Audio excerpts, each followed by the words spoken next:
എന്താ വെച്ചാൽ എനിക്ക് ചില കാര്യങ്ങൾ ചരിത്രപരമായ ചില കാര്യങ്ങൾ അറിയാൻ വേണ്ടിയിട്ടാണ്. നമ്മൾ ഏത് കാര്യങ്ങൾ ആര് ചെയ്താലും ഒരു പ്ലാൻ ഉണ്ടാവുമല്ലോ. തീർച്ചയായിട്ടും ഉണ്ടാവുമല്ലോ. അപ്പൊ നമ്മുടെ പൂർവ്വസൂരികളായിട്ടുള്ള ആളുകൾ, ഋഷിതുരായിട്ടുള്ള ആളുകൾ നമ്മുടെ നാട്ടില് നിരവധിയായ ക്ഷേത്രങ്ങൾ നിർമ്മിച്ചു വെച്ചിട്ടുണ്ട്. വിവിധങ്ങളായ പേരുകൾ, വിവിധങ്ങളായ പ്രതിഷ്ഠകൾ, വിവിധങ്ങളായ രീതികൾ, വിവിധങ്ങളായ ആചരണ കാര്യങ്ങൾ മുഴുവൻ ഓരോ സ്ഥലത്തും പ്രത്യേകിച്ചുള്ള കാര്യങ്ങൾ അങ്ങനെയോട് നിൽക്കട്ടെ. പക്ഷെ പൊതുവെ പറയുമ്പോൾ ഈ ലക്ഷക്കണക്കിന് വർഷം മുൻപേ പണിത് വെച്ചിരിക്കുന്ന ആ ക്ഷേത്രങ്ങൾ എന്തിനാണ് പണിത്, അവരുടെ പ്ലാൻ എന്തായിരുന്നു ഇന്ന് നമുക്കറിയില്ല. നമ്മള് കേട്ടുകേൾവി മൂലം അതിന്റെ ആചരണം മറ്റു കുറെ കൊണ്ടു നടക്കുന്നുണ്ട്. അതിന് വിസ്തീർണം വർദ്ധിപ്പിക്കുന്നു, വീണ്ടും അവിടെ പല ദേവതകളെ വീണ്ടും വീണ്ടും പ്രതിഷ്ഠിക്കുന്നു, എന്നിട്ട് അവർക്കെല്ലാം പ്രത്യേക സംവിധാനം ഉണ്ടാക്കുന്നു. അതേപോലെ തന്നെ വലിയ ഹാളുകൾ സൃഷ്ടിക്കുന്നു, അവിടെ കൂട്ട പ്രാർത്ഥനയ്ക്കുള്ള സൗകര്യം ചെയ്യുന്നു, അങ്ങ് സദ്യാലയങ്ങൾ ഉണ്ടാക്കും. ഇങ്ങനെ ഒത്തിരി കൂട്ടം കാര്യങ്ങൾ. അപ്പൊ പൂർവ്വസൂരികളായിട്ട് നിർമ്മിച്ച ആളുകൾക്ക് ഒരു ലക്ഷ്യം തീർച്ചയായിട്ടും ഉണ്ട്. അതുകൊണ്ടാണല്ലോ അതിന്റെ അടിവേരിളകാതെ നിൽക്കുന്നതും ഇന്നും നമ്മൾ അതിനെ തന്നെ വിസ്തീർണമാക്കി കൊണ്ടിരുന്നത്. അപ്പൊ ആ പ്ലാൻ എന്തായിരുന്നു? എന്തിനാണ് ക്ഷേത്രം? അതിന്റെ പ്ലാൻ, ക്ഷേത്രം നിർമ്മിച്ച പ്ലാൻ ഉണ്ടല്ലോ. ഈ പ്ലാൻ എന്താണെന്ന് അതറിഞ്ഞിട്ട് വേണമല്ലോ ബാക്കി. അതെ, അത് ത്രേതായുഗത്തിലാണ് ഈ പ്ലാൻ യഥാർത്ഥ വൈഭവത്തോടെ പ്രാബല്യത്തിൽ വന്നത്. അപ്പോൾ ത്രേതായുഗം എന്ന് പറയുമ്പോൾ ശ്രീരാമന്റെ കാലഘട്ടം, ശ്രീരാമന്റെ പരശുരാമന്റെയും കാലഘട്ടത്തിൽ ഈ പ്ലാൻ, അതായത് ലോകത്തെ നിലനിർത്തുന്ന, ജീവലോകത്തെ നിലനിർത്തുന്നതിന് വേണ്ടിയിട്ടുള്ള മാസ്റ്റർ പ്ലാനാണ് ക്ഷേത്രം. വെറും തന്ത്രശാസ്ത്രമോ മന്ത്രശാസ്ത്രമോ ശില്പശാസ്ത്രമോ മാത്രമല്ല, സർവശാസ്ത്ര നിലയമാണ് ക്ഷേത്രം. അപ്പൊ അന്ന് തന്ത്രശാസ്ത്രം ഉണ്ടായിരുന്നു. തന്ത്രവും മന്ത്രവും യന്ത്രവും ചേർത്തിട്ടാണ് ക്ഷേത്രം. അതായത് ത്രേതത്തെ നിലനിർത്തുവാനായിട്ട്, അതായത് ത്രിഗണത്തെ നിലനിർത്തുവാൻ തന്ത്രവും മന്ത്രവും യന്ത്രവും ഉപയോഗിക്കും. ആത്മാവ്, മനസ്സ്, ശരീരം, ഇതിന് മൂന്നിനു വേണ്ടിയിട്ടാണ് തന്ത്രവും മന്ത്രവും യന്ത്രവും. അപ്പോൾ ഞാൻ സംശയം ചോദിക്കുന്ന കാര്യം, തന്ത്ര സിദ്ധാന്തവും തന്ത്രവും ഒക്കെ ഈ അടുത്ത കാലത്ത് ഉണ്ടായതായിട്ടാണ് ഒരു അല്ല, ഇത് ത്രിഗണ വിഭവത്തിൽ നിന്നാണ് തന്ത്രവും മന്ത്രവും യന്ത്രവും.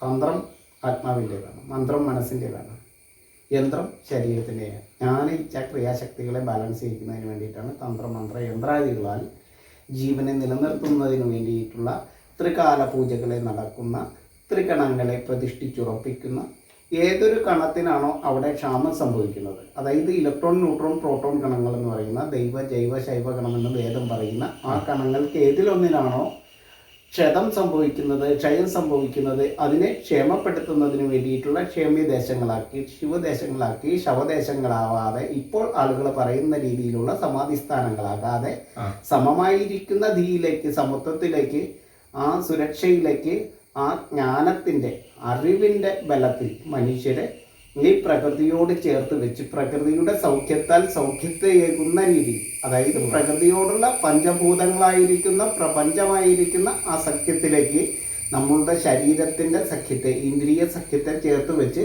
സൗഖ്യം അനുഭവിക്കുന്ന അവസ്ഥയിൽ, ജീവനെ ജനിപ്പിക്കുന്ന അവസ്ഥയിൽ, ജീവാത്മാവിനെയും പരമാത്മാവിനെയും ചേർത്ത് വെച്ച് യുഗ്മസഞ്ചാരം സാധ്യമാക്കുന്ന രീതിയിലേക്കാണ് ക്ഷേത്രം വിഭാവനം ചെയ്തത്. മനുഷ്യന് വേണ്ടിയിട്ട് മാത്രമല്ല, മനുഷ്യനും സർവ്വജീവലോകത്തിനും, സസ്യലോകത്തിനും ജന്തുലോകത്തിനും, അതായത് ജീവാത്മാവിനും പരമാത്മാവും.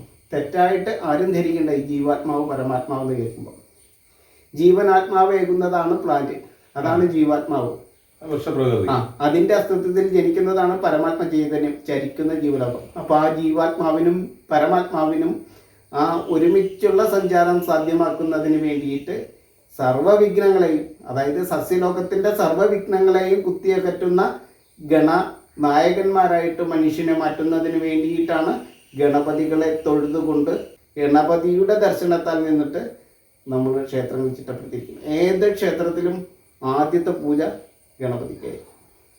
അപ്പം അങ്ങനെ ഒരു ക്ഷേത്ര സംവിധാനം, സർവശ്വസനശീലമുള്ള ജീവഗണങ്ങൾക്കും വേണ്ടിയിട്ട് ഒരു സംവിധാനം, വായുവിനെ നവമാക്കി, നവീകരിച്ച് ശുദ്ധീകരിച്ച്, മണ്ണിനെ മാധവമാക്കി, ജലത്തെ ജീവനമാക്കി, വായുവിനെ പ്രാണതമാക്കി, അഗ്നിയെ ഔഷധമാക്കി, ആകാശത്തിൽ ആലയം തീർക്കുന്ന ത്രികണ സിദ്ധാന്തത്തിൻ്റെ ഏറ്റവും ശ്രേഷ്ഠമായിട്ടുള്ള ആചരണ പദ്ധതിയുടെ ഭാഗമാണ് ക്ഷേത്രം. അപ്പോൾ അതിന് സർവശാസ്ത്രം ഉപയോഗിച്ചിട്ടുണ്ട്. അങ്ങനെ നമ്മൾ പറയുന്ന ഈ പ്രപഞ്ചം എന്ന് പറയുന്നത് പോലും അതിനകത്ത് തന്നെ അർത്ഥമുണ്ടല്ലോ, പ്രപഞ്ചം. അതെ, പഞ്ചഭൂതാത്മകമാണ് പ്രപഞ്ചം പഞ്ചഭൂതാത്മകമാണ്. ആ പ്രപഞ്ചത്തിൽ നിന്നിട്ടാണ് ത്രികണം. ആ ത്രികണം ജനിക്കുന്നത് പഞ്ചഭൂതാത്മകമായിട്ടാണ്. ആ ത്രികണത്തെ ക്ഷതത്തിൽ നിന്നും ക്ഷയത്തിൽ നിന്നും ക്ഷേമപ്പെടുത്തുന്ന രീതിയാണ് ക്ഷേത്രയന്ത്രം. പ്രപഞ്ചത്തിനെ യാതൊരു മാലിന്യവും ആകാതെ സംരക്ഷിക്കുന്നതിന് വേണ്ടി ആണ്. അതെ, എന്താണ് നമ്മൾ ദൈവികത എന്ന് ചോദിച്ചാൽ ദ്രവ്യകതയാണ്. ദ്രവ്യം പരിണാമത്തിലൂടെ സഞ്ചരിച്ചുകൊണ്ടിരിക്കും. ദ്രവ്യശുദ്ധി അത് തന്നെയാണ് നമ്മളുടെ ക്ഷേത്രശുദ്ധി എന്ന് പറയുന്നത്. ദൈവം എന്ന് പറഞ്ഞാൽ അത് ദ്രവ്യമാകുന്നു. അപ്പോൾ ദ്രവ്യശുദ്ധിയിലൂടെ നല്ല ദ്രവ്യവിശേഷങ്ങളെ ജനിപ്പിക്കുന്ന ഇടങ്ങളാണ് ക്ഷേത്രങ്ങൾ. നല്ല ദ്രവ്യശുദ്ധിക്ക് വേണ്ടിയിട്ടും ആണ് ക്ഷേത്രങ്ങൾ നിർമ്മിച്ചത്. അതെ അതെ. ആ ഒരു ദേശത്ത് ഇലക്ട്രോണിന്റെയോ ന്യൂട്രോണിന്റെയോ പ്രോട്ടോണിന്റെയോ, അതായത് വേദം പറയുന്ന ദൈവ ജൈവ ശൈവ കണങ്ങളുടെ വൈഭവത്തിന് എവിടെയാണോ ക്ഷതം സംഭവിക്കുന്നത്, ക്ഷയം സംഭവിക്കുന്നത്, അതിൽ നിന്നും ആ ദേശത്തെ ക്ഷേമപ്പെടുത്തുന്നതിന് വേണ്ടിയിട്ടാണ് ക്ഷേത്രം. അതായത് ഇപ്പോൾ പ്രോട്ടോണിനാണ് ഒരു സ്ഥലത്ത് പ്രശ്നമുള്ളത്, മണ്ണും ജലവും ചേർന്നിരിക്കുന്നില്ല, ജലത്തിന് അവിടെ ലഭ്യത കുറവാണ് എങ്കിൽ അവിടെ ജലത്തെ ചേർത്ത് വയ്ക്കുന്നതിന് വേണ്ടിയിട്ടുള്ള ശിവനായിരിക്കും അവിടുത്തെ ദേവൻ.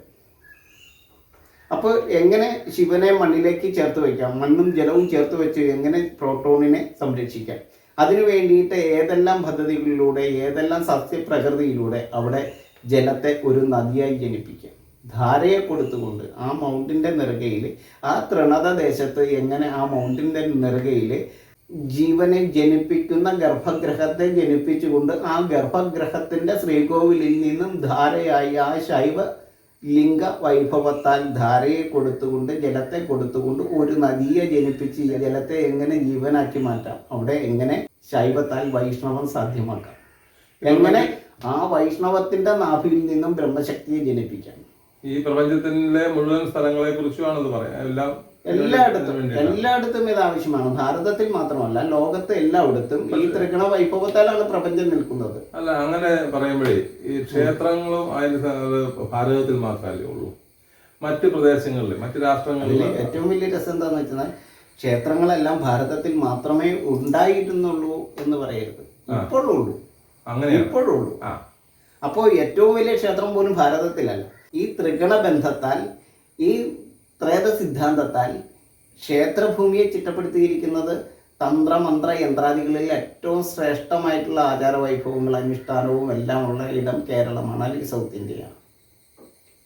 അപ്പോൾ ഇവിടെ നമ്മൾ ഈ ഗർഭഗ്രഹങ്ങളോട് കൂടിയിട്ടുള്ള ഷഡാധാര പ്രതിഷ്ഠകളുള്ള വളരെ വിശേഷ ആചാര വൈഭവങ്ങളുള്ള, ജീവനെ ജനിപ്പിക്കുന്നതിന് വേണ്ടിയിട്ട് ആചരണ വൈവിധ്യങ്ങളുള്ള ദേശമാണ് നമ്മുടെ കേരളം. അപ്പോൾ അവിടെ ജീവനെ ജനിപ്പിക്കുന്നതിന് ഒരു ദേശത്ത് എന്തെല്ലാം ചെയ്താലാണോ അവിടെ ത്രിഗണം അല്ലെങ്കിൽ ത്രേതം അല്ലെങ്കിൽ സൃഷ്ടി സ്ഥിതി സംഹാര കാരണമായിരിക്കുന്ന ത്രിശക്തികൾ നിലനിൽക്കുന്നത്, ആ ഒരു രീതിയിലേക്ക് ആ പ്രദേശത്തെ ചിട്ടപ്പെടുത്തുക എന്നത് തന്നെയാണ് ദേവസ്വവും ബ്രഹ്മസ്വവും എന്നും പറഞ്ഞിട്ട് ഭൂമിയെ തിരിച്ചുകൊണ്ട് ആ സ്വത്വം നഷ്ടപ്പെട്ടു പോകാതെ ഈ ക്ഷേത്ര സംവിധാനത്തിലേക്ക്, ക്ഷേത്രം എന്ന് പറഞ്ഞാൽ കൃഷിയുടെ എന്നർത്ഥം, എങ്ങനെ ജീവനെ ജനിപ്പിക്കുന്ന ഇടമാക്കി ജലത്തിൻ്റെ മായയെ ജീവനാക്കി മാറ്റാം.